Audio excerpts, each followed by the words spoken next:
Nouvelle réunion du Conseil de sécurité, nouvel échec. Après 2 heures de discussion à huis clos autour de la guerre entre Israël et le Hamas, les divisions l'ont emporté. Cette réunion des 15 membres de l'organe exécutif de l'Organisation des Nations Unies n'aura abouti pour la 5e fois à aucune résolution. Nous avons parlé de pause humanitaire et nous sommes intéressés par la recherche d'une formulation sur ce point. Mais il y a des désaccords au sein du Conseil sur ce qui est acceptable. Objet du désaccord, alors que les États-Unis demandent à Israël des pauses humanitaires pour permettre l'acheminement d'aide à la population gazaoui ou l'évacuation des habitants du nord de la bande côtière vers le sud, d'autres membres du Conseil de sécurité exigent un cessez-le-feu immédiat. Je pense que le besoin pressant sur le terrain, que tous les membres du Conseil ont reconnu, est le besoin humanitaire urgent.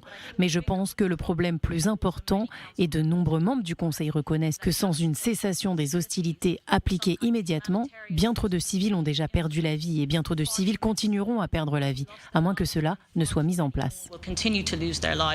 Solution inacceptable pour Israël. Une pause dans les combats permettrait au Hamas de se réorganiser, mettant en échec l'objectif de guerre d'Israël, éradiquer le groupe terroriste. Pause, cessez-le-feu. La France de son côté plaide pour une résolution progressive de la crise humanitaire en cours dans la bande de Gaza. Compte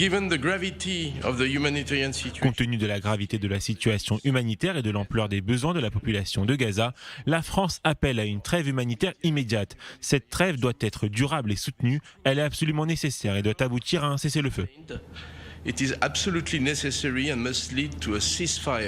Un cessez-le-feu exigé à l'unanimité par les agences humanitaires de l'ONU. Un peu plus tôt ce lundi, le secrétaire général des Nations Unies a appelé à un arrêt de l'escalade en cours.